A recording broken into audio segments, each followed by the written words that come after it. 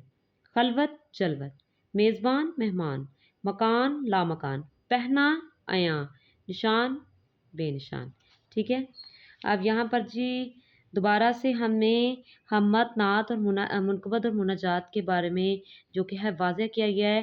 جماعت نوحم نے بھی ہم نے حمد ہی نظم میں ان چاروں تعریفوں کو پڑھا تھا۔ اب دیکھتے ہیں کہ ان تعریفوں کے ساتھ الفاظ کا جو کہ ہے کون سے الفاظ ان میں لکھے گئے ہیں اور کون سے الفاظ کا چناؤ کیا گیا ہے، ٹھیک ہے؟ سب سے پہلے حمد عربی زبان کا لفظ ہے، اس کا معنی تعریف یا ثنا ہے، یعنی کسی کی بھی۔ اسلام میں حمد سے مراد اللہ وہ نظم ہے جس میں اللہ تعالیٰ کی تعریف اور ثنا کی گئی ہو، یعنی حمد شاعری کی نہایت معتبر صنف ہے، مثلا معتبر یعنی احترام والی، ٹھیک ہے؟ حمد کا نام سنتے ہی ہمارے دل میں احترام آ جاتا ہے، کیونکہ یہ وہ حمد ہے، لفظ ہے جس میں اللہ تعالیٰ کی تعریف بیان کی گئی ہے۔ مثال دیا دوسرا، کون ہے جہاں تو ہے، کون جانے کہاں تو ہے، امیر منائی اللہ تعالیٰ کی ذات کے لیے لکھ رہے ہیں، ٹھیک ہے؟ اب نعت پر آ جاتے ہیں۔ نعت کا لفظی معنی بھی تعریف ہے، لیکن اسلام میں اس سے مراد وہ نظم جو ہے جو حضرت محمد رسول اللہ ختم النبیین صلی اللہ علیہ وسلم کی تعریف کی گئی ہو۔ نعت ایک معتبر صنف شاعری ہے، ٹھیک ہے؟